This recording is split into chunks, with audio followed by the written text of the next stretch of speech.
That was a Tubescreamer. You probably already know that because it sounded like a Tubescreamer.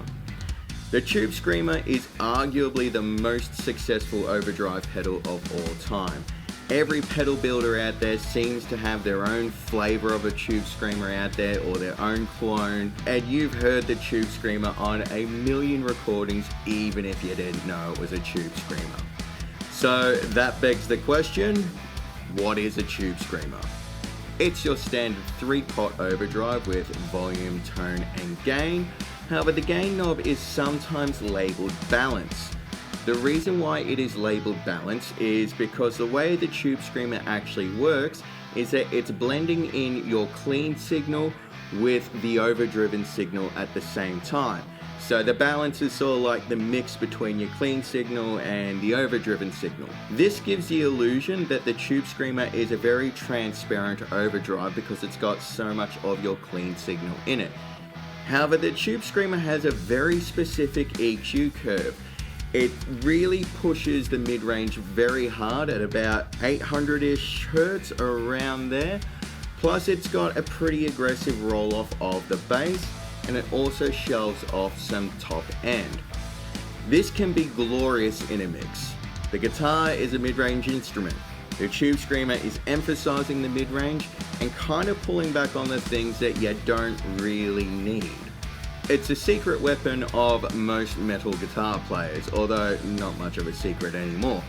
You set the drive to 0, the volume to full, and the tone knob somewhere in the middle. I like it a little bit behind 12 o'clock, and you're pretty much golden for a lot of metal amps. The bass roll-off keeps things nice and tight when you're doing really heavy chugs, and the top end roll-off stops things from being a little bit too fizzy. A Tubescreamer into a Mesa rectifier is like one of the golden magic combinations out there. In general, Tubescreamers are pretty magic in most US Fender voice type amplifiers.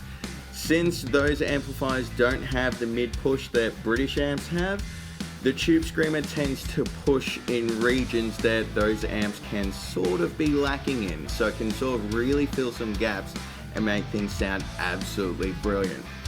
I can find that a Tubescreamer into like a Marshall or another UK voiced amp, that sometimes it can be a bit much. You're sort of putting mid-range on top of mid-range. So a Tubescreamer isn't a one style fits all pedal, but it can be magic with the right amp. Personally, the Tubescreamer was the first pedal that ever blew my socks off. I was running it into my first amp, well, my first proper amp, which was a Mesa rectifier, and it's the pedal that got me into pedals. And that just speaks to how awesome a Tubescreamer into a Mesa rectifier is.